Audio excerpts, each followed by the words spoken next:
pure experiences.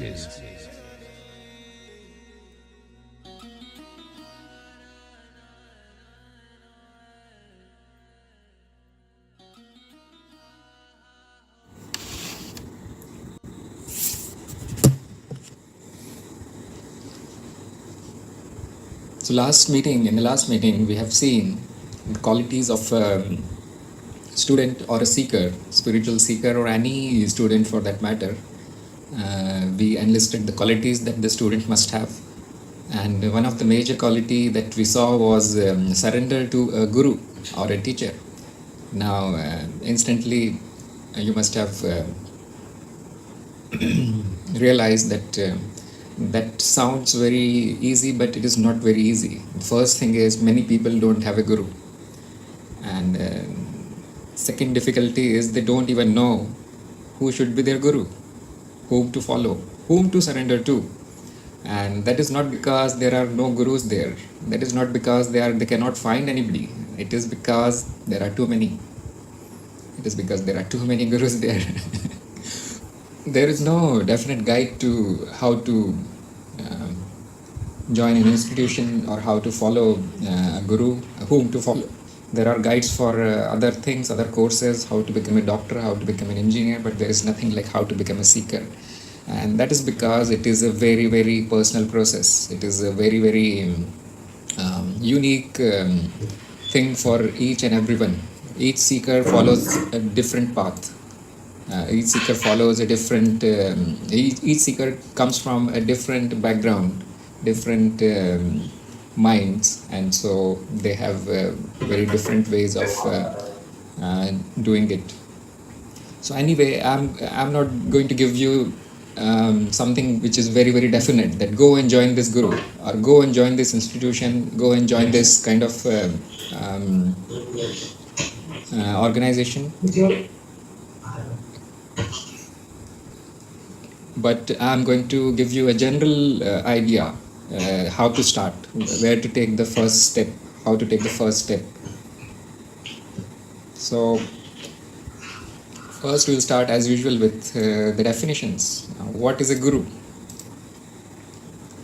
Now you must have seen, and you can also conclude from your own evolution as a seeker, that there comes a time in the life of a seeker when he or she is overflowing with the knowledge, when the seeker has become mature enough, ripe enough in their seeking, so much so that the knowledge starts overflowing, and there is a desire to share that knowledge with others. When a seeker can successfully do that, when a seeker can show what they have learned or what they have experienced to others, then we can say that it is a start of a becoming. It is a start of teaching. The seeker is now starting to turn into a teacher. But here, and you must have seen that there are many teachers who share, and some people think that I am also a teacher, which is kind of okay, but I am not. I am only a seeker. So you must have seen that many people share their knowledge, and some of them call themselves gurus. So what is the difference between a guru and a person who is just teaching? I actually make a distinction. Guru is not a teacher.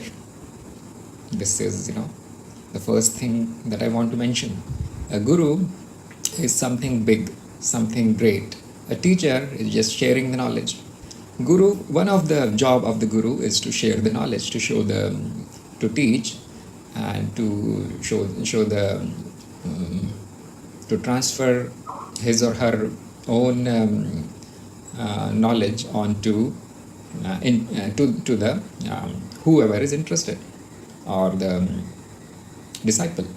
But I'm going to make a distinction here. I'm going to say the teacher is not the same as the guru, and from the start I'm going to tell you that even though the topic says how to find a guru, I'm pretty sure that you cannot find a guru, and that can be my opinion, but you can buy it or leave it. But the good news is you can find a teacher.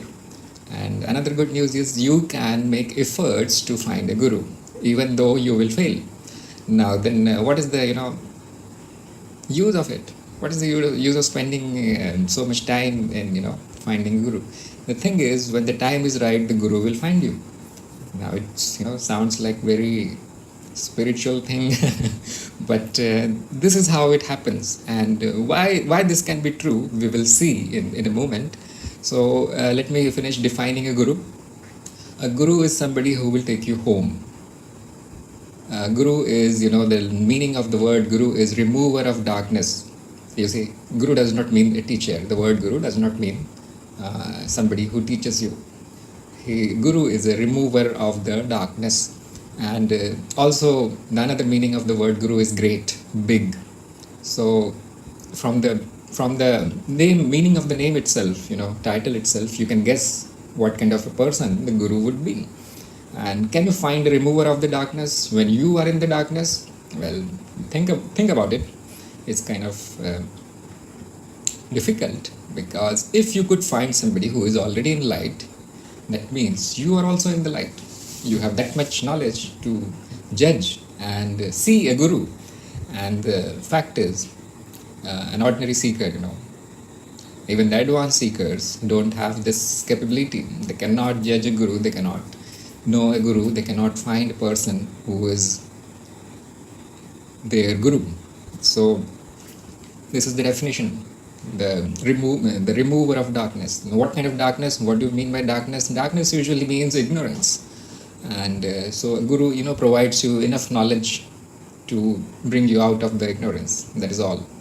Now a teacher can become your guru. That is, it is not excluded that say you have 2 or 3 teachers and you're learning from them. It is very much possible that one of them will, turn out to be your guru. There is a difference. A teacher will simply provide you with the knowledge and teachings, and will probably point to the scriptures, and will probably even transfer some of the knowledge, but then you are on your own. A guru will, be with you for till you are out of the pit of the darkness. That means not only this life, that means not only few years till you get the teaching, and not only this life, the guru will be with you forever, for many lives. So this is the difference between a teacher and the guru. You cannot find the guru, you can only find a teacher. So start by finding a teacher. That is possible. And once you are ripe enough, the guru will appear. So you can actually go ahead and call your teacher a guru, which is not very which is harmless, but in the back of your mind, just keep this fact, or this keep this realization that some people may appear as gurus, but they may not be your true guru. So how will you know? You will know when the real guru appears. There won't be any doubt in your mind. So what does a guru do actually? Guru simply points to the knowledge, and not any kind of the knowledge of the self. So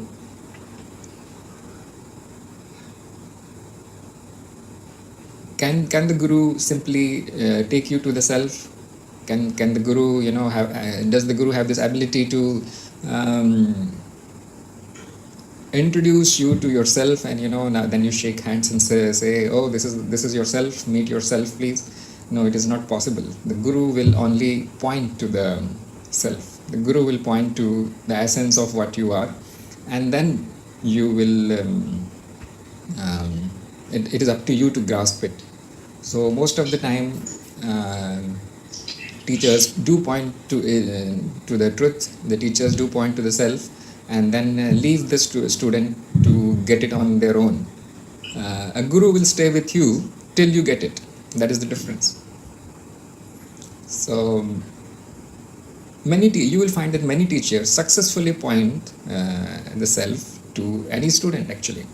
But you will find that the next day the seeker is same, back to the same old pattern of their life. Even after self-realization, this is what they call it, self-realization, when you come to know your essential nature, and you know it without any doubt, you know it 100%. So you will find that they are back to their ordinary routine, they're back to their same their darkness, the same old habitual life. So the job of teacher is done, but the job of the guru starts here. Guru will remain with you and will actually become a reason for you to come out of the darkness permanently. This is another difference. So let us say I can show you what the self is, but I cannot bring you out of the darkness totally. I cannot become a reason for your liberation directly. And same with any other teacher. But a guru will, by definition, will bring you out of the ignorance sooner or later. It may happen, it may not happen in this life, but it will happen someday when the teaching is complete, when it is absorbed. The guru becomes a reason for you to get liberated. Why do we need a teacher? If the self is here and now, and we can experience it anytime, then why do we need a teacher to do that? Even though we can know it, it is only in retrospect that we can say that, oh, I could have known this without a teacher. But in practice, it is almost impossible for a person, for a person in deep ignorance, to even know this thing.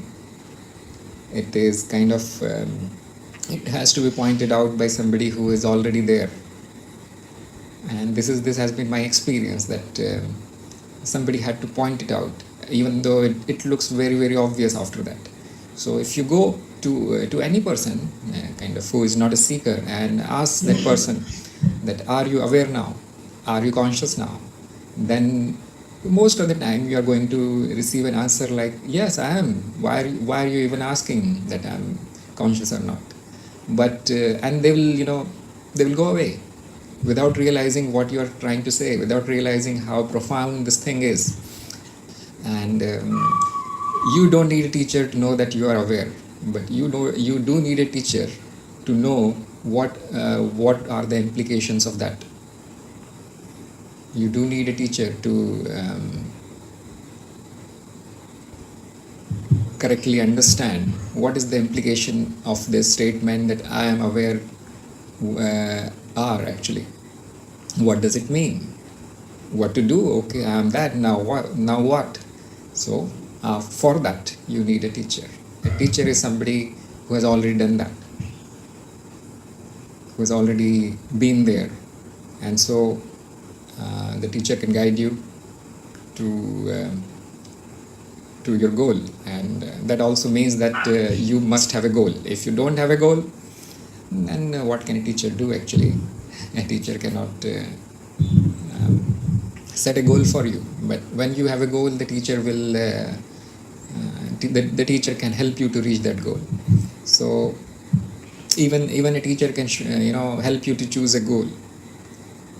So you are aware, yes, there is no need of a teacher, you can spend your life like that. Why not? I mean, what is wrong in being ignorant or enjoying your life without a goal, without a spiritual goal, or just doing the things you love? There is nothing wrong, and it is not compulsory to actually set a goal or find a teacher. But as soon as you have a goal, it becomes necessary to have a teacher. If the goal concerns you, which means your own progress, the goal is about you, knowing yourself, but still you need something external to get there. And you may, if you have surrendered to the universal mind, just like I said, in the last meeting, that the second stage is surrender to the universal mind. And if you have surrendered there directly for some reason, maybe you are advanced, then you don't need a guru in human form, or you don't even need a teacher actually. So then people do that, and then they don't know what is happening. That also happens. They find themselves surrendered to something higher, and then they don't know what to do because so much guidance is coming, so many things are happening. So just to help them on in that direction, you will need somebody who has surrendered to a guru. So this is the need of the this is about the need of the teacher. The teacher cannot make you enlightened. You are already enlightened. A teacher cannot liberate you. He can only show you the door. Then it is up to you to walk through the door. He will simply point to the um, place you want to go, and then it's up to you, and the teacher will help you to do that. But the real job is of the seeker. The real effort is always from the seeker side. A guru, on the other hand, will actually may do that for you. That is another thing. Some people do have gurus actually, and they will not agree with me that a teacher can only show you and you need to do the effort and all. So they are exceptional. They are exceptions, and they are actually reaping the fruits of their old practices. They already have. They are born with a guru actually. So I don't have any way to show it to you. I don't have any way to prove it to you. But I've seen some cases like that. For the rest of us who are just starting, you need to do the effort. You need to struggle at least. You need to go and find the teachers. Go and surrender yourself to the teaching, and have patience and time, and devote time to the seeking. This is life of a ordinary seeker. So there is a struggle, there is a seeking, there is a effort, and there are some very, very talented and fortunate seekers who don't need to do anything actually. They get it served, the knowledge is served to them, and that is because of their past practices, past seeking, fruit of their seeking. So if we know that the seeker is not a perfect person, because there is ignorance, so there will be, from the point of view of the mind, it will be seen as imperfections. Is a teacher perfect? Because we are assuming the teacher is going to give you the knowledge. Will you find that a teacher will be extremely perfect and devoid of any ignorance? And my experience is no. A teacher is limited. Even a guru will be limited sometimes. If the guru is in a human form, there will be limitations on the guru. So you will find that the teacher that you think should be perfect in all respects is a common man or woman like you and me. This is the first thing we realize about a teacher, that the teacher is also a person. And the teacher comes with all the limitations of a human being. So we do have this kind of expectations from teachers that they will be perfect, they will be godly, and they will be kind of otherworldly people. But you will be disappointed if you have this belief. A teacher is just an ordinary human. The only difference between a teacher and a seeker is the teacher knows, seeker doesn't know. That is the only difference. The rest of the things will be exactly the same. So you may find that there are teachers or so-called gurus who seem to exceed the human abilities, but I recommend that you overlook that, you ignore that. This may or may not happen. Even a seeker can achieve that kind of thing, and we call it we actually call it an obstacle. If you have attended the meetings on obstacles, you'll find that the extraordinary abilities and extraordinary capabilities, they do come at the right time in your seeking, in your journey, and a teacher may be manifesting that. So you will find that it does not matter if the teacher has something extraordinary, something superhuman. There will be limitations on the teacher, and you will need to live with the fact that a teacher is a human, a limited entity. You won't, expecting these perfections from a teacher will be a mistake most of the time. and they may be perfect in some ways, but what do we need to do? We are not, so we simply ignore, and we try to become like that. If they achieved something, we simply try to get it also, and that is the job of a teacher, to show a student how to become like themselves. So can a teacher do magic and give you whatever you are after? If you have approached a teacher, you must be after something. So can a teacher do that? And usually the answer is no. It depends on your own abilities. What a teacher can do is provide an environment for you to grow. Just like we cannot grow a plant by pulling the plant up. We need to simply provide a good environment, provide the water, provide soil, sunlight, shade, and everything, and the plant grows on itself. It depends on the ability of the plant to grow, and that is what a teacher is going to do. So, and the rest of the time he will be an ordinary person. But there are some qualities in a teacher, like communication skills, patience, wisdom, understanding their students, and ability to put their knowledge into language which everybody can understand, ability to keep the subject interesting and enchanting, and also some social skills like not getting angry, not getting irritated by people, and usually a teacher will be a social creature. He will be surrounded by people, such as the teacher will be independent financially, won't depend on anything. The teacher will not have too many egoic tendencies, and so on. But if a teacher lacks few of these, the teacher can still be a teacher. So you will need to ignore the limitations of a teacher. The teacher will be limited in some ways. Now we have already seen the student. Usually it is the limitations of the student that matter, not of the teacher. So we have already seen that covered, that if you have those limitations, just some limitations, but it is not recommended that you expect the teacher to be perfect. That will only cause problems. Okay, so I was talking about the kinds of teacher. What kind of teacher is suitable for you? What kinds are there actually? In ancient scriptures, you will find that they have described the kinds of the teacher, and actually it depends on the student's own state of achievement, depending on which the student can decide what kind of teacher is required right now. So the teachers range from simple guides to guru. There are many in between.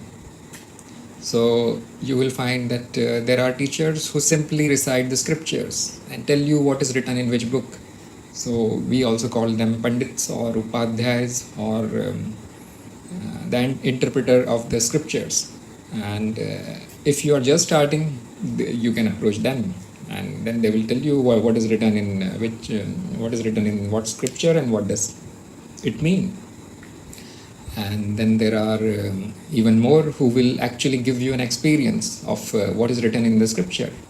And there are teachers who are going to personally help you to know what the scriptures are saying. And there will be teachers who will have all that experience themselves, and they are the kind you are looking for actually. Those who can read the scriptures and read the books and tell you which book contains what are not the best kind. But if you are just starting, they are also extremely helpful. But what you are looking for is a teacher who already has all the needed experience, who has seen the truth.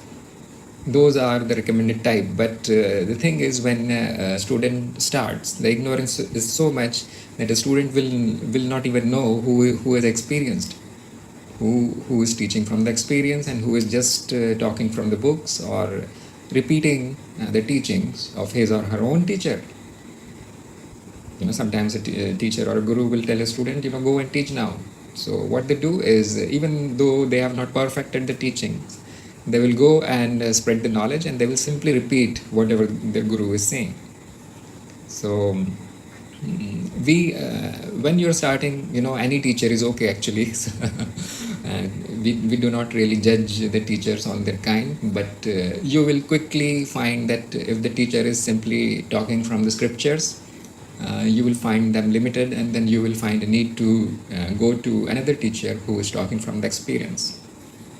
Then once you find that teacher who is talking from the experience, first-hand experience, you will find that there is a limitation. Probably the teacher cannot transfer the experience to you. Maybe I'm just giving an example, and then you will need to get up again and find a teacher who can actually give you that experience. And then you will find that the teacher who has given you the experience is actually too busy to teach, and in his activities that cannot devote time to you, has no time to attend to you personally. Then you need to go and find a teacher to whom who is, who can pay attention to you, who can be with you, and solve even your smallest problems. So usually it will be very, very difficult to find that kind of a teacher, and if you can find that, if you have that, then there is a good chance that that teacher is your guru. Only a guru will do that. Only a guru will stay with you. So from starting from the pandits to the gurus, and there is a hierarchy of teachers depending on their abilities.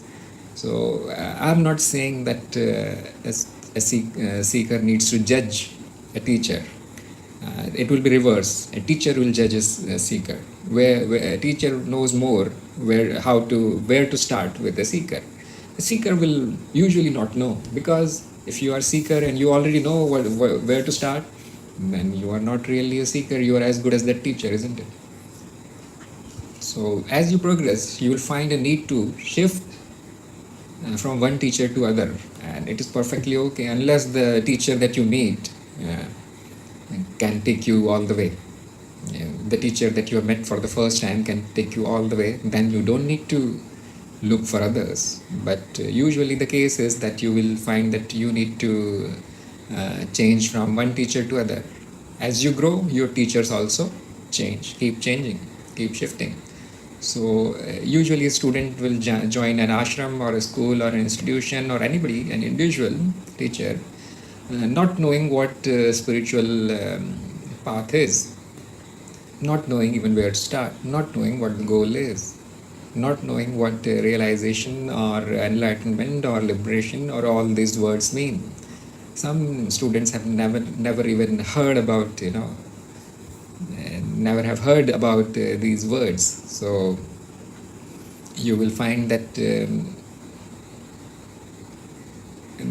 for them any teacher is God sent, because they cannot choose now, because they are starting from scratch. So if you find that you are in the same place, that you are not clear about any of these words, and you are not clear about what do you need, what do you need to do, where do you need to start, what are your problems, if you are not clear about all these things, then get the next teacher that you find. Get anybody that you think can guide you, because you're just starting. As you grow, as you start knowing, you will start that you'll find that there is a need to find different teachers.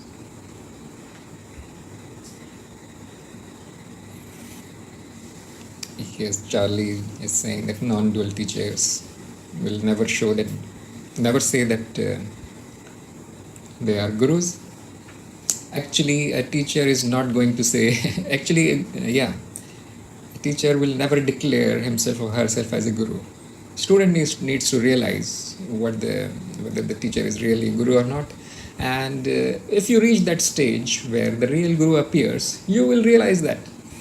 And out of just respect and tradition, we call all the teachers as our gurus actually. And that causes a lot of confusion in the minds of newcomers. So decently experienced seeker will call his or her teacher as their guru, and the newcomer who is joining thinks that, oh, they have a guru, probably this is the guru for me too, and then they also start expecting that person will be their guru, but no. So the teachers make it very, very clear. They give a general statement that no, I'm not the guru. I'm not your guru, at least. Many of them will say that. Many of them will simply say that they are your friends, they are your guides. And many of them will say that they are just seekers, they are just sharing. So I recommend that do not expect anything. The titles don't matter. What the other people are calling that person, the other people may be calling that person by first name, or maybe treating that person as a friend, or maybe they will just say sir, or maybe they will just call him as their guru, Guruji, or they can call the person Sadguru, Mahaguru, or whatever guru. You should simply ignore that. We should say, at least the people who are just starting should simply ignore what are the titles people are slapping on any teacher. That is not important. That is their impression of that person. Maybe that person is their guru, but how is that going to benefit us? If somebody is a guru of somebody else, it's not going to benefit us. So a guru, actually a good teacher, realizes this, that if they start calling themselves as gurus and all, it is not going to actually benefit others. So what they do is they simply say, no, I am not the guru, I am only a guide. So non-dual teachers, yes, they have extremely high awareness of this thing. So they will say, okay, I'm giving you this knowledge, but I'm not your guru, go and search for yourself. This is the tendency that I've seen, and you're right. You need to. And most of them, I'm sorry. Yeah. I was just gonna say most of them would say things like, I'm not here to solve all your problems. I'm not here to know all your problems. Usually I don't care. I've heard this so many times with non-dual teachers. They would say, I don't really care about your problems. Only you can solve them. And they would never say that they were gurus. Yeah. So another quality of a teacher is that they are not interested in your day-to-day problems. They are interested in what do you want to know, what do you want to achieve, and they will simply guide you. The guidance will be kind of very, very short and to the point. So if you go to a teacher and with your worldly problems, you are not getting this, you are not getting that, the people are this and people are that, and your mind is doing this and your mind is doing that. So usually teacher is not interested. The teacher is interested in what are you trying to do, what are you trying to know, and then they will guide you.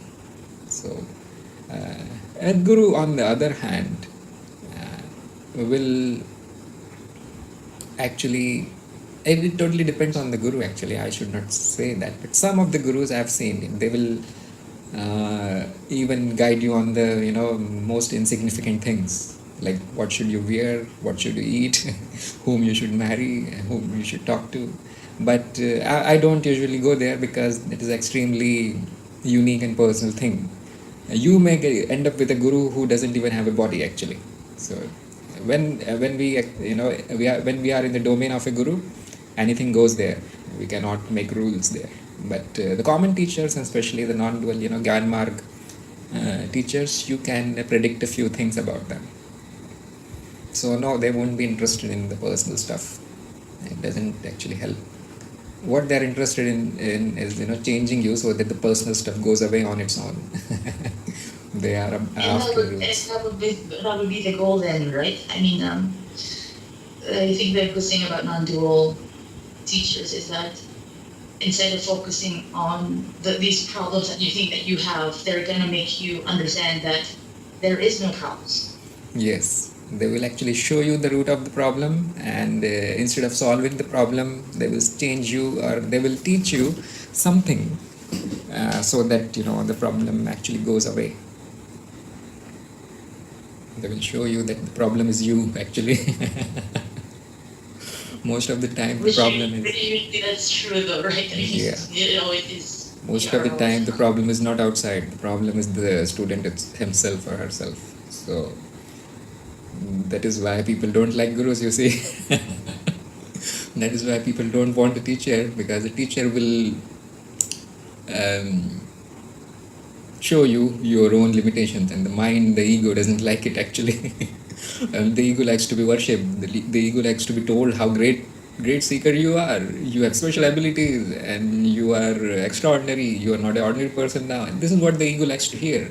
And a teacher will, do the exact opposite of it. And that's why the surrender comes in. You need to listen to a teacher, what the teacher is saying. Even if you have a big problem, the teacher will, actually point out that the problem is in you, not outside. And many people are not ready to hear these things. Anyway, that was a diversion, and it depends on the student to student, but this is general tendency. Question, the mega question comes: who is your guru? The thing is, if somebody can help you to take your next step, to make you progress even a little bit, that teacher is your guru right now. You don't need to think more than that. Don't need to categorize the guru, whether it is just a reciter of the scriptures, just a book guru, just not talking from the experience, is a fake guru, is a commercial guru. You don't need to even think. If you have a question, if you have a problem, if you are stuck somewhere, and a person can bring you out of it by any means, without even knowing, then that person is your teacher right now. So a better question is, if there are more than one solutions, there are more than one answers, then whom you should prefer. And the obvious thing is you need to experiment. And there will be many teachers who will have many answers to your questions, and you will need to find out for yourself. And stick to the one who is closest to your experience. And then there is more chances. There are more chances that you will get the useful teaching from that teacher. If somebody strays too much away from your experience, even if the teachings are correct, that means that you are not yet ready to get that, and drop down to somebody whom you understand better. So the teacher depends on where you are right now. If you are just starting, an ordinary teacher will do. I mean, should not call them ordinary. They have their own place, which is far above a seeker. So how many teachers can you have? You can have as many as you want. Some people have this idea that no, I should stick to one, and then that is all for this life. Why should we limit ourselves to one teacher? If the teacher is satisfying all your requirements, like is giving you all the answers, is providing you all the knowledge that you will ever need, then obviously you don't need to go to anybody else. But if at any point you find that you need to do something else, or that is not your path, and you are not getting all the answers, and you are not reaching closer to your goal, whatever the goal is, probably it is liberation, probably it is happiness, probably it is knowledge. It depends on you, whatever your goal is, and your teacher is not taking you to that goal. Maybe it is not the teacher, it is the student, but it doesn't matter. You need to go and find another teacher, experiment. So when you are ripe enough, when the time comes, you will find somebody who will take you to the last step.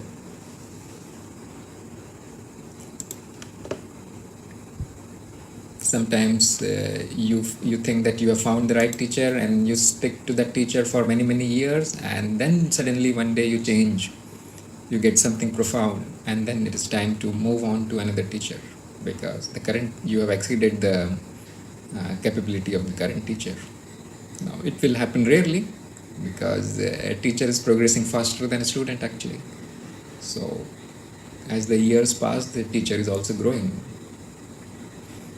So if it happens that you find that you are feeling limited, you don't have the answers, you are not progressing, then the best thing to do is learn from somebody else. It's very simple. So who is your teacher? Anybody that can help you to take your next step. That's all.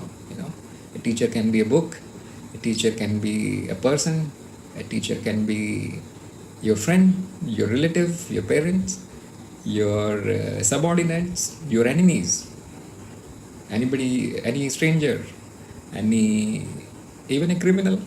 even a stupid person, even an animal, even a ghost, even an entity that you find while exploring. So we have these fancy notions about who can be a teacher, and we try to stick to them. But if you see the list that I've given you, who can be your teacher, it ranges from a rock to the universal mind itself. Anybody, anything that can help you to take the next step. Who knows what is the next step? The student should know what is the next step, where to go from here. And if you don't even know that, then the next person, the next teacher you meet is your teacher. You can ask that question, what is my next step? So a teacher will evaluate you and will tell you, and then you can see for yourself whether that path or that teacher or that tradition is good for you or not. So this is also, hopping from one teacher to another is also called guru shopping. You will find that many seekers are engaged in guru shopping. They go and join a guru, try the guru for a time being.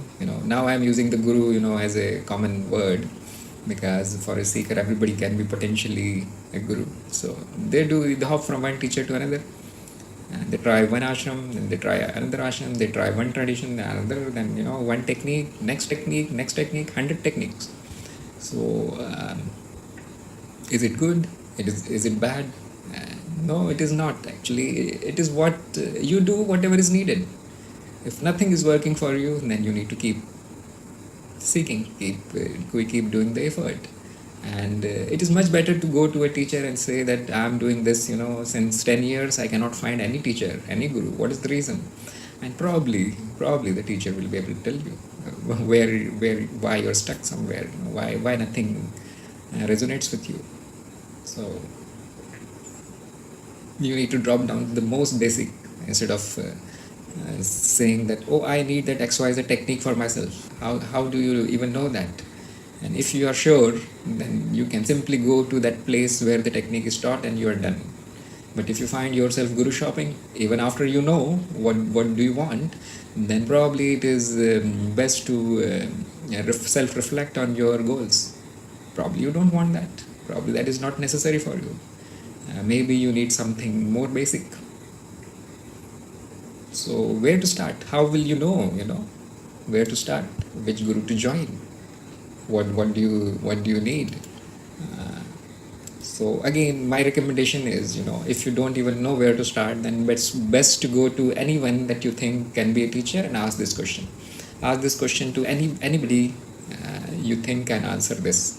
This is what we call as, doing the effort. This is what we call as seeking.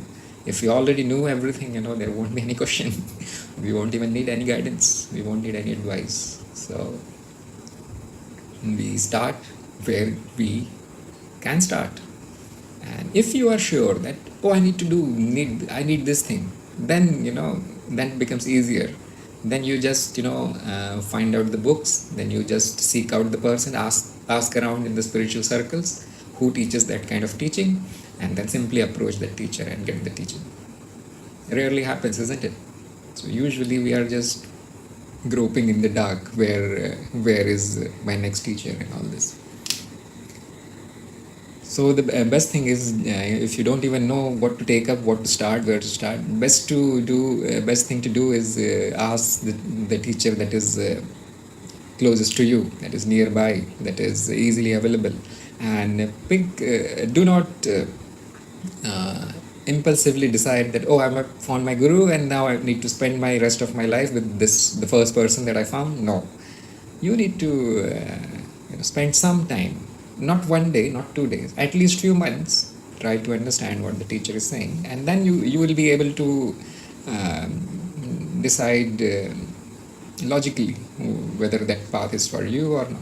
Some people don't even stay for 1 week with the person, and impulsively decide, this does not look like something for me.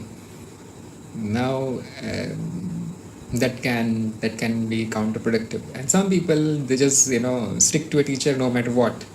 They do not evaluate whether they are progressing or not. They read a book and they know that this is my teacher, and then stick to that teacher, not evaluating whether they are progressing or not. They think that whatever the teacher has told them, they know it now, and then it is done. They don't need to progress. So you usually it is the student's own ignorance that keeps the student searching around or keep bound to one. And so if you are stuck to one, no problem. That's not bad thing. Maybe that teacher is actually for you. But I still, because I am from the path of knowledge, I know the mind more than anybody else, more than any other paths. And on the path of knowledge, the mind is studied more deeply. So it is my experience that the mind will actually trick you into believing that this person, this teacher is all you need. This can also happen, you see. You are very happy that you found your guru and all, and then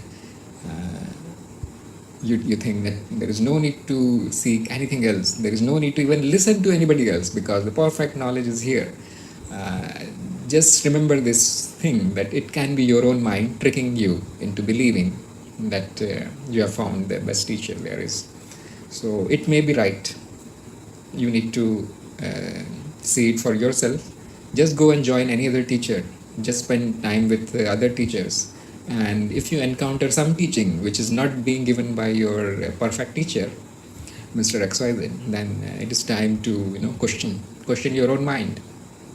There is no use going and asking your teacher, why didn't you teach me that?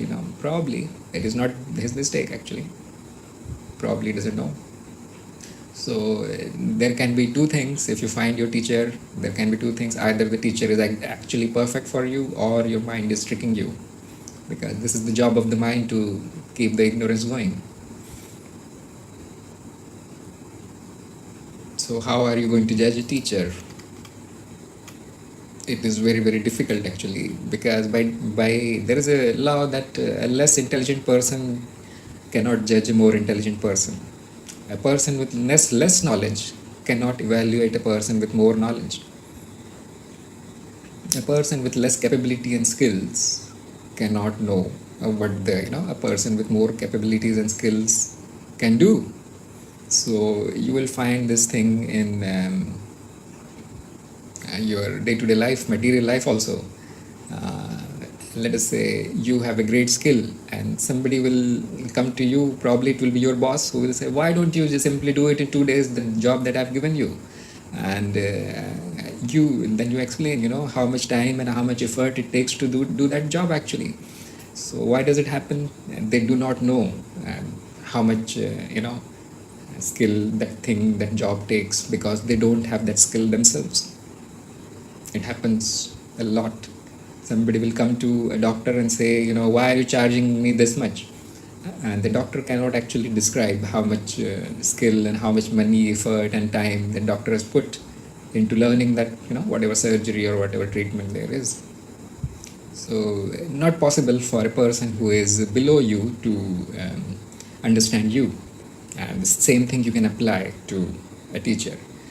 Mostly it is for a seeker. For us, it will be very difficult to find what the teacher knows, what the teacher has, whether the teacher has the experience, whether the teacher knows everything or not. The only way is to spend time with that teacher, to know the teacher intimately, follow what the teacher is saying, and then through the experience you will know. You will not know the teacher through intellect, except in very, very obvious cases where the teacher is total fake or fraud, then you will know it. But then we are not going there. We are just going through the general process. Now there are some signs of a teacher, even though we cannot judge, and I don't recommend judging instantly any teacher when you are guru shopping or when you are just starting, you're just finding. But there are some clues. Now do not take them as rules. They are just clues. It may not happen. It may not be true for every teacher there is, because as I said, the teacher is also a person. The teacher also has a body. So there are no rules actually. There are some signs which you can use just to get a feel of a person. So usually a teacher will be very wise. A teacher will appear at least to be very wise. A teacher will have answers to all your questions, or maybe most of your questions. A teacher will not be interested in your personal things. A teacher will not be interested in your background or any of the worldly things. And these are all the signs. There are some more signs, and that a teacher is usually detached. A teacher will not say that you come to me daily. A teacher will not say you don't come to me. A teacher has usually no preferences about the students, and so on and so forth. But these are all, just signs. You need not take them as rules. And usually a teacher will be minimalist, will not have any wealth, will not have any positions, will not have any relations, and will be very, very simple person actually. Not interested in politics, not interested in organizing big things, not interested in fame or making followers and all these things. But there can be some who can be your teacher who are exactly like that. And you never know actually. You never know. So these are all celebrity gurus and all, who are very, very famous. Maybe one of them is your guru. We don't, you cannot say. So the only way is to experiment. But take these signs as your guidelines.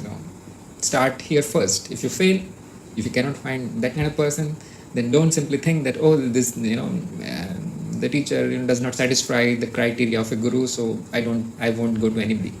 You go to the next best that there is, even if the teacher is kind of a political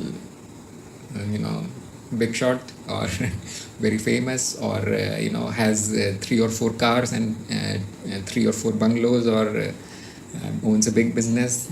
Maybe that teacher has answers for you. We never know. This is India, you see. There are many kinds of people. So there are some signs you can use. So I'll go to the mistakes one can make while choosing a teacher, and you will find the details in my blog as usual. There is an article on how the gurus. So I'm going to send you to that article, but I'll just give you a very, very brief list of the mistakes we make. And the first is indoctrination. What does that mean? When we are born, we are indoctrinated into some kind of tradition. Usually we call it as religion. So if you are not a seeker, you will never even think of leaving that tradition. You will take everything as granted. You will take everything that tradition says as truth and nothing but truth. And anybody teaching anything else than that, then your indoctrination, not conditioning says, will be not. You will see them as not your teacher, not your guru. You will probably see them as your enemies. Somebody who is, does not think and do like me. So what can that person be? Probably a potential threat for you and your religion. So a seeker if you are aware, very quickly will realize that your indoctrination may not be the correct way to start. If your parents are also seeker, then probably you need to listen to your parents. But if your parents are not, then just trash everything. I'm kind of straightforward here. So maybe your tradition is the best one there. But first you clean up your state. And then probably after some seeking, you take it back. You take it back because it is the best thing for you. Not out of habit, not out of indoctrination, but consciously, intelligently. So always start with a point of I do not know. If you start with I know that this and only this can be correct, and this is the only truth, XYZ thing that my tradition or my parents say is the right thing, then probably you won't go too far. So this is the first mistake that most of the people make. They think that whatever they are brought up in is the best thing for them. No, it may not be. Explore. Go outside your comfort zones and social conditionings. Then same with the cultures. A person born in India will think that all other traditions are just crap, and only the Eastern people know, and Westerners don't know. And same with anybody else. Person born in China or Japan will say, the Indians don't know anything. So they stick to a culture, and that is nothing but ignorance. That is just a belief. You don't know. Your teacher can be somebody who is far away on the other side of the planet. That person is what you need at this time. So open-mindedness, you see, we have discussed this quality. If you are open-minded, you will see past the culture that you are brought up in. A seeker is above cultures. Culture means nothing. It is just conditioning. It is just habit. So, but there are some things, the older a tradition is, the greater are the chances that it will have something of substance. That doesn't mean the new ones don't have. Better to, if you don't know anything, better to start from an old culture. So Indian culture is the oldest. So probably, as far as the spiritual stuff goes, it is the oldest. Don't start with the Egyptian because it is probably dead culture now. So Indian traditions are still alive because of the efforts people have made to keep them alive. So we are grateful for that. Start there, start with Gautam Buddha, probably oldest, Mahavir Jain, Advait, or then you can, explore the other stuff that came up after that. Probably the newest that I know is Sikhism or something, which is totally a Guru Shishya tradition. So Sikh is a distortion of the word Shishya in Sanskrit. Shishya means a student. So they have nothing, they have no gods, they have nothing. Philosophy is very, very simple, and all they have is, a guru. The gurus come, the gurus take their followers to their home, that is all, So probably that is the place where you must start. It is very, very new actually comparatively. So culture does not matter. You need to explore everything. If you may find that the culture you are in is the best, but that can be just a coincidence. So if your teacher belongs to some other culture, does not automatically means that he does not know anything. And another mistake we make is, look at the followers. Now if you see that the followers are, progressing, the followers are happy and successful and knowledgeable, then it says something about the teacher. Maybe the teacher is good. Try the teacher. But usually I recommend, to ignore the followers. A good teacher can have really dumb followers actually. So they will do the guru worship, and they will become fundamentalist, and they will whatever. So you will find that you can get a hint from the followers, but it is like reading the customer responses on Amazon.com. Probably you may decide buying the product from there, but probably the product is not for you, even if it has very, very good ratings or whatever. So totally ignore the followers. First you should check the teachings, check what the teacher is saying actually, instead of looking at what the followers are saying. So sometimes you cannot help. If you cannot judge a teacher based on the teaching, you need to approach a follower and ask for advice what kind of teacher that is, and then if you trust your follower friend, then go for it, but not without experimenting first. Just then another thing is unusual teachers, unusual experiences of the followers or students. The students join a teacher and come back and report something unusual happened to them. They got a big experience or something. Now that can be, that may not be true for you. You go and join the same teacher and you may not get that experience. Now what does that mean? The teacher is fake, or you are not ready, or what? You will never know actually. It is a mistake to judge a teacher based on what kind of experiences the people have in their presence. You need to experiment. If you are interested, go and experiment. And maybe the experiences are just for show, and the real teaching is something else. So always dig into the real teaching, not into the experiences. And there are more things like charisma. Sometimes the teacher is very, very attractive. You want to follow that teacher. Says big things, uses big words, has all the leadership qualities and all.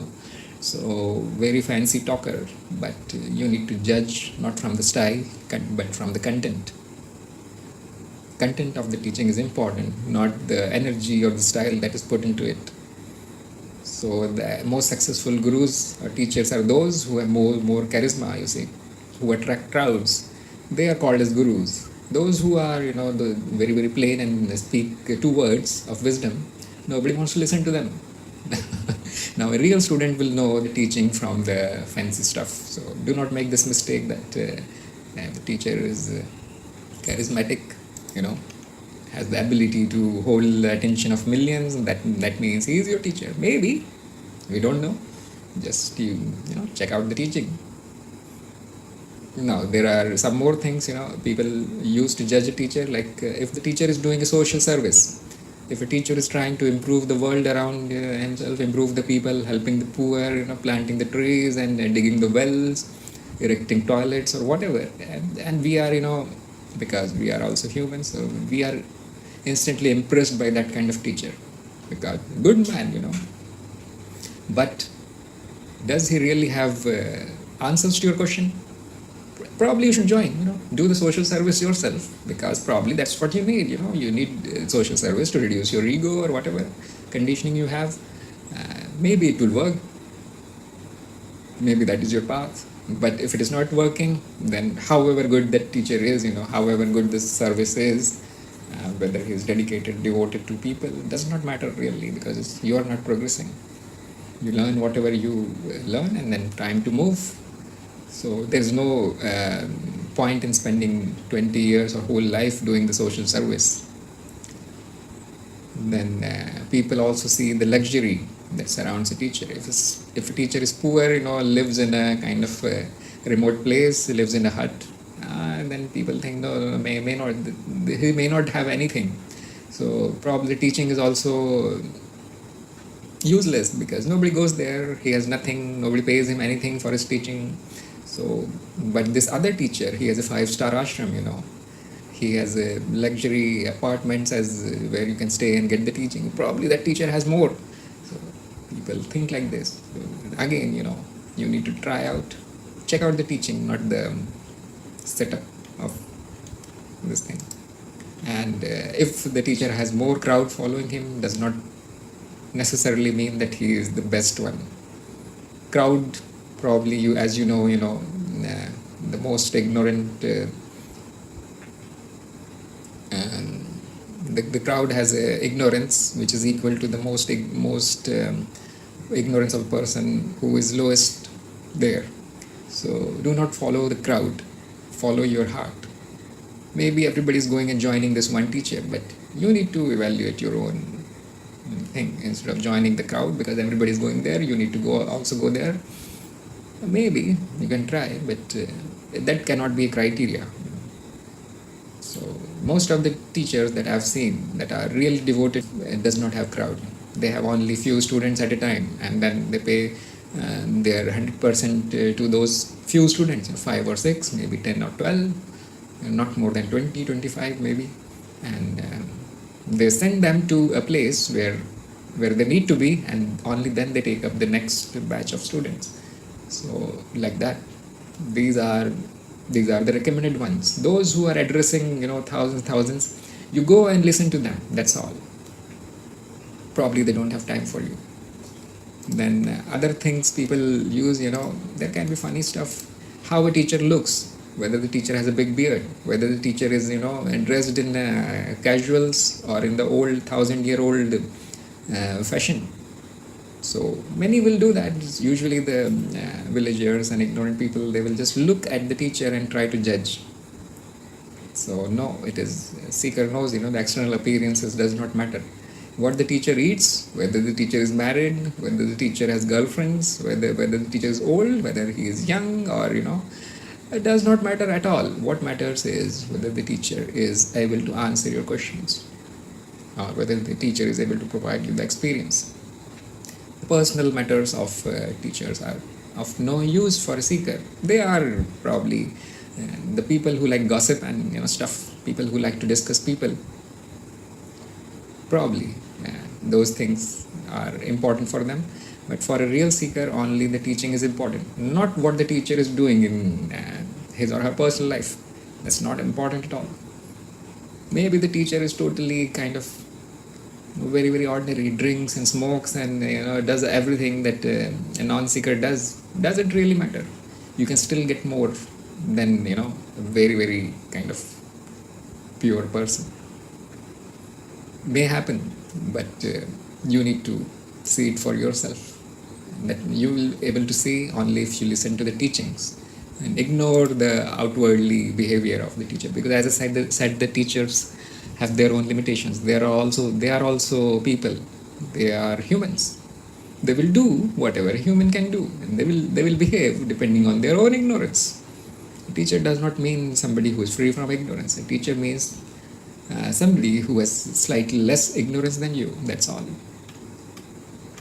So do not listen to the controversies or lifestyles or what he did that day and in the past. Nothing matters actually. And then traditions, lineages, people pay attention to this. I've seen, who is, they will go and ask a teacher, who is your guru? Oh, this one, no, you're not for me. And oh, you don't even have a lineage. That means what are you going to teach then? This is the attitude of an informed, smart student. But that is not smartness, you see. Knowledge of a person does not depend on the knowledge of his or her teacher, you see. The best gurus can produce totally useless teachers who start teaching. So lineage does not matter. It will give you a hint of what is going to come. Now, if the lineage is kind of, sadhu lineage, anath lineage, or Swami, or whatever tradition, probably something Western, so you will get a hint of what is going to come to you, what kind of teaching is going to come to you. If you know that tradition and lineage a little bit, you've read somewhere or you've seen, that's all you will get. You will not get the real teaching. You will not be able to see it. Whether this teacher belonging to this tradition and this lineage, what the teacher can deliver depends on the teacher himself, not the lineage.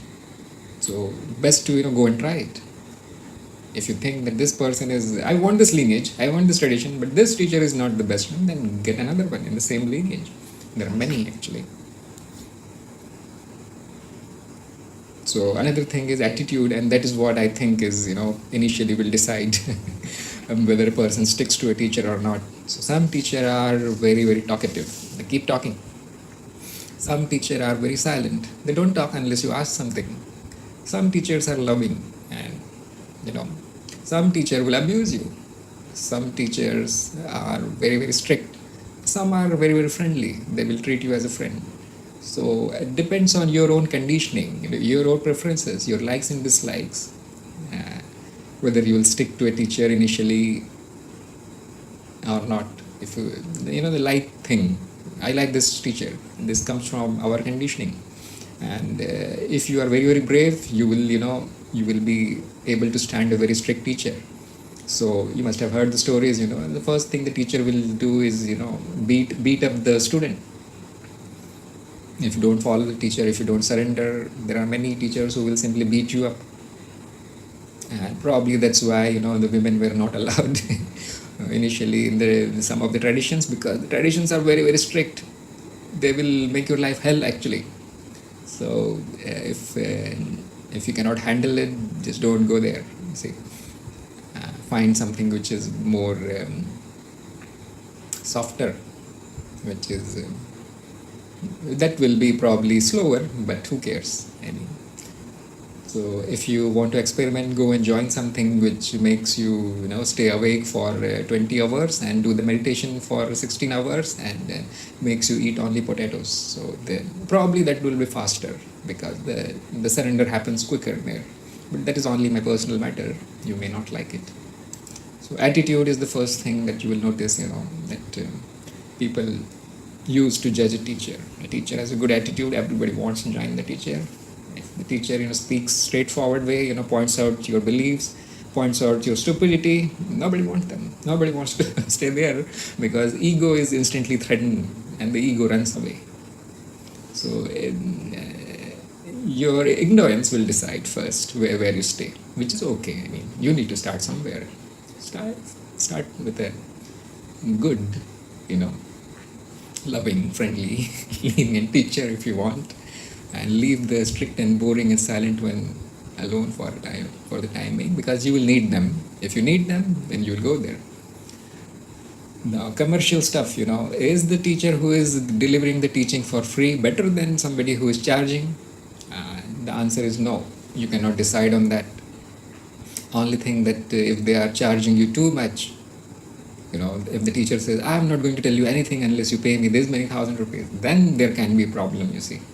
Because you see, the money is needed to organize stuff, the money is needed to hold meetings, the money is needed to arrange for the stay, food, and all those things. The money is not needed to give you the teaching. You see, the teaching has to be free. The financial stuff, that is kind of very messy thing nowadays. The many opened shops for teaching. Spiritual stuff has become commercial stuff. It has become a market, actually, the seeker market. Who can get more of the seekers and who can charge most? Who can?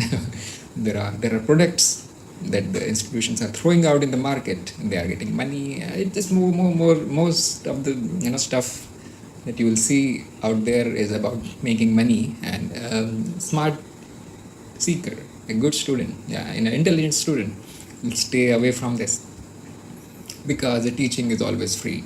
The cost is about the practical stuff. If you are holding satsang high up in Himalayas in a 5-star resort, then obviously it is going to cost you.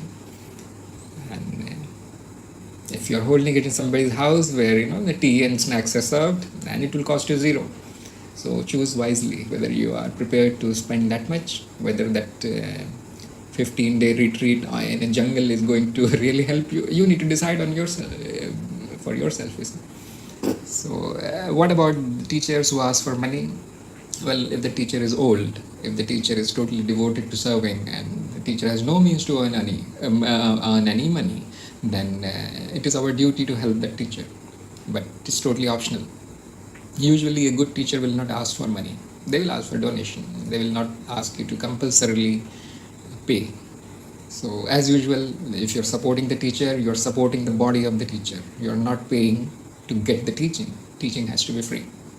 If you cannot pay, if you still want the teaching, I recommend simply go to the teacher. If the teacher can be approached directly, go to the teacher, tell him, I'm a poor person, I earn very little, or I'm just a student and I cannot pay you anything. Just teach me. And the chances are that if the teacher is actually a real deal, the teacher will say, okay, come from tomorrow. And that is what happens most of the time. This happened to me. So one of my teacher refused to take anything from me. And usually people then start crowding around that teacher. Oh, he teaches for free, I don't need to spend anything. So there will be a lot of crowd around it. So sometimes it happens that a teacher realizes this and sets up a fee only to filter out the people who are not that sincere. So you see, this is the ego, that if you spend something on spend some money on something, then the ego is going to pay attention to that. Why? Because you spend something, now you want something in return. So you will be more sincere, you will be more serious about that. You spend a few thousand, so now you will attend that, you will follow that guru, you will attend the meeting. If it is free, now who cares? Probably I'll join the next one, or next one, or probably I'll go and join something else, because it is not, I'm not spending, so does not matter if I get anything or not. So this is the ego. You need to be very, very careful about this thing. So if you spend something on some guru, may not bring you fruit. If you spend nothing on somebody, or very little, it may be helpful. So commercial things, you need to see that from this angle. The teaching will always be free. The only thing that you need to invest is your time, and money is needed to do all that, other circus, organizing and traveling and all those things. So keep the ego out of this thing. Do not judge in terms of money. So this is a brief list of the mistakes that we make. And now I had written in the description that I am going to tell you the real truth of the guru. The real truth is there is no guru, actually. Once you have done your seeking, once you are nearing your goals, once you are nearing liberation and all that, you will find that the guru was an illusion. The guru was a trick to turn your mind inwards. The guru was somebody who was arranged by you yourself. The guru appears as somebody who is outside you, but you will find that the guru was nobody but you yourself, and you have arranged that thing just to bring you yourself out of this dream that you have chosen to experience for some reason. So that will that will come as a surprise for you, that this trick, all that drama that happened of seeking guru, student, and struggle, and all that relation with the guru and student, and all that happened as a part of this experience. It was not real. It was an illusion. You never needed a guru, and you were already at home. Nobody did anything actually to bring you home. So how do I know this? No, I don't know actually. You will need to find it out for yourself, and you will find out when you reach home. That is the trick. You cannot find it out now, but you will start getting the hints. You will find that the teacher mostly looks like you, mostly has your qualities, mostly thinks like you, talks like you, and you are also totally copying the teacher. You're becoming a mirror of your teacher, your guru. Actually, now I'm dropping the word teacher. So you're becoming a total copy of your guru, and there is some hint there. You see, what is a guru? Guru is not somebody else. It is just you. You have taken another form to remind you that you are in a dream. So with time, the guru will disappear, and you will be left with nothing but you, because there is only you. We are all alone because there is only one of us. So this was a talk on the guru. I hope that was useful for you, and if you have any questions, please let me know. So if there are no questions, and if there are any questions in future about the guru or student or anything, and hopefully this talk today will motivate you to find your guru. If you don't have, I highly recommend it. Get a guru. Surrender to a guru. I mean, I cannot say How this. many gurus have you had? I did not count them actually. But when I do it like this, because I am on the path of knowledge now, so if I have a question, I need some kind of knowledge. So anybody who can provide that knowledge, I adopt that person as my guru. I surrender there, I listen, I take the teaching, I try to implement it, try to experiment it, and then leave. So you will find one thing, that if you start becoming dependent on a guru, the guru won't like it. And if the guru becomes dependent on it, you won't like it. I mean, the guru-student relation is very pure. There is no dependency. There is nothing to gain, and there is nothing to lose. It is a transfer of knowledge, and then we are done. And does that mean that there is no relation at all? No. It means the relation is of the purest kind. Actually, all other relations are temporary. The only permanent relation there is in this existence is the relation of a guru and a student, guru and sheshya. So, and yet there's no dependency. So yes. What would it be? Yeah. How is that? Is that like a quick in and out, or a student only contacts the guru if there's a question that is perplexing the student? Yes, so there can be a relation, there can be a worldly relation where you meet the guru often, and you spend time with the guru, and the guru also takes care of you, and there can be that kind of relation. But what wouldn't that constitute a dependency? There can be a dependency, but in the end, it all ends. There is a letting go in the end. Because the guru also knows that, this is all an illusion, you don't need an illusion, don't need to depend on an illusion to get there. So there is a letting go, and that happens only with as we grow. And initially there can be a relation, there can be a personal relation, very, very deep relation. People are very, very devoted to their gurus. They will love their gurus, more than their parents or anybody else. So this I've seen, but usually that doesn't last. And the relation of a guru and a student,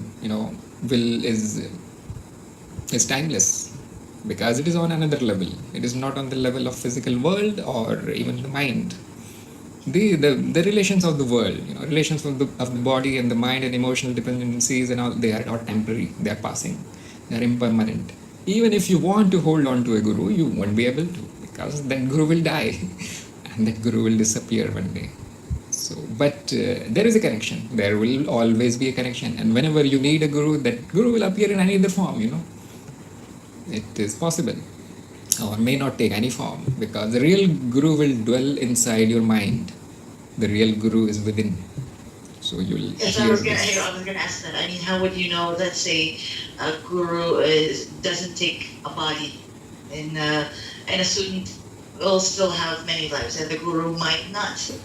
How would a student know if the thought that came to his or her mind comes from the guru or something that you've just thought of?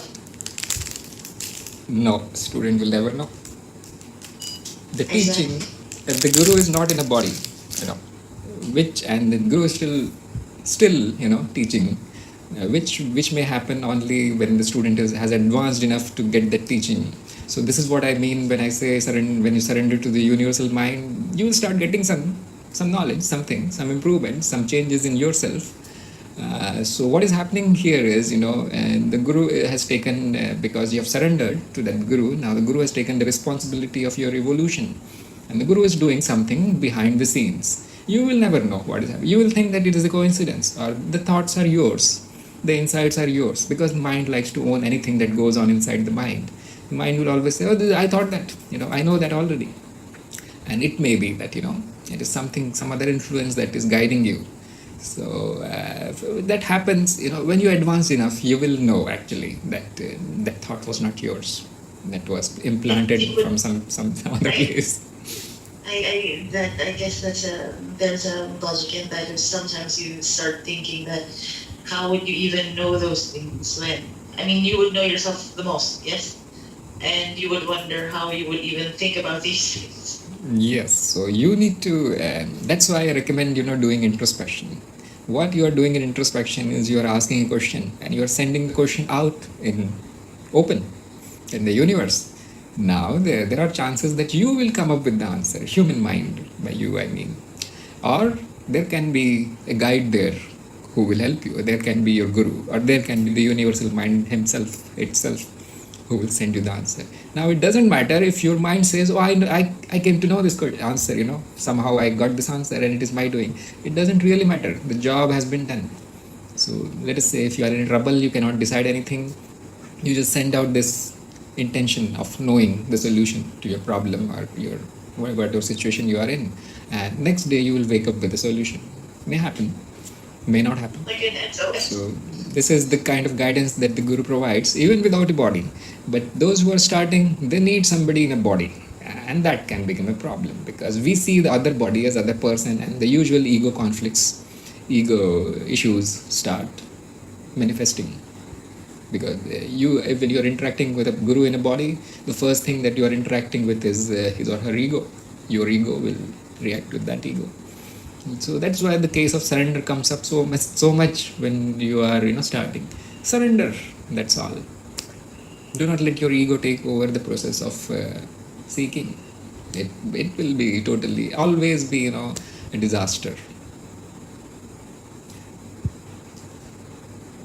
So for a beginner, the guru in a body is needed.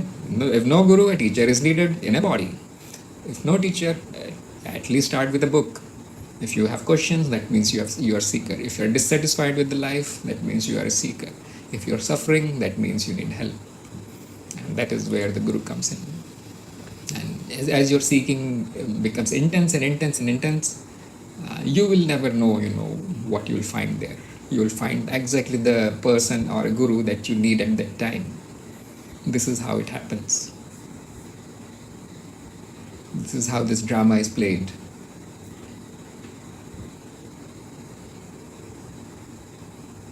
So I stopped counting my gurus, because I know that guru can arrive in any form. anything can be a guru now. So I've given up this attachment to a person, a form, a body as a guru.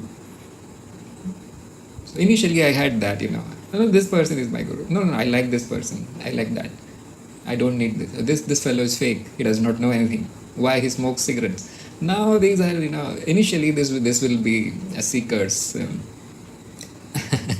attitude. A seeker's a seeker will be more motivated, driven by the ignorance instead of knowledge. Then slowly it reverses. The seeker will be more driven by knowledge instead of ignorance. It takes a little bit of time, and once this happens, you will find that the whole life is a guru.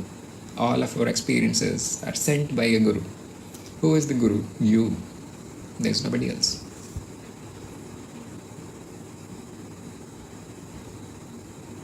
This will happen gradually, as you know. So initially, very, very fixed, focused effort. Then it becomes kind of fuzzy, and everybody that can teach you is your guru suddenly, don't really care. Then doesn't even need the embodied human forms. And then when you progress even beyond that, then you won't need any form at all. And then you will find that it is only you who takes you to your home. No, that's profound. Yeah. So have I realized that? No, I'm totally dependent on teachers right now. What I've learned is to introspect, and that makes teachers kind of secondary actually, because whatever they're teaching, you can get it from introspection. Just get the hint from what they're teaching, and experiment on it, and then you can let go of the teacher instantly.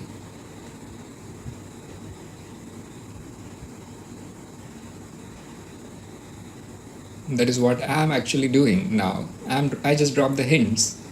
Look at the experience that I say. Do you find anything there? What do you find there? That is a hint. And then I let go. Then I don't even ask that person, whether he or she has found anything or not. So that is what I'm taking from my teachers, and that is what I'm passing it on. That's what I've learned so far. So can I, settle myself in your mind and teach from there? No. We are all usually the higher you go, you will find that your peers are of the same level. So a very, very highly advanced guru will not have a newcomer in their ashram. Probably have, but they are not going to teach them anything. They will simply teach them, to pray and do this singing and dancing and cooking and cleaning toilet, that's all. So why is that? Because if you take admission in a school, let us say nursery, KG or first standard 1, you won't expect a professor from the university to come and teach you. The same reason, you'll find that your peers are of the same level as you are, and your guru is actually just one step above you. It happens very, very quickly actually.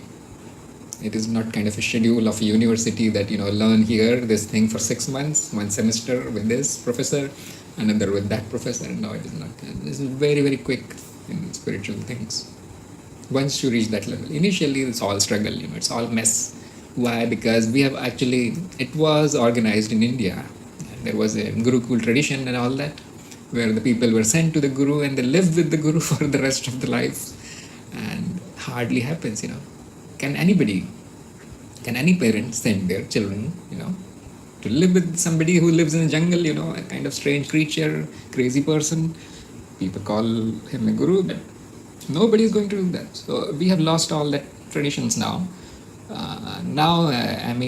It is best to live your life in this time and still seek how to do that. This big subject, and that's why we have this other group now. We already had 2 meetings there where we are holding face-to-face meetings.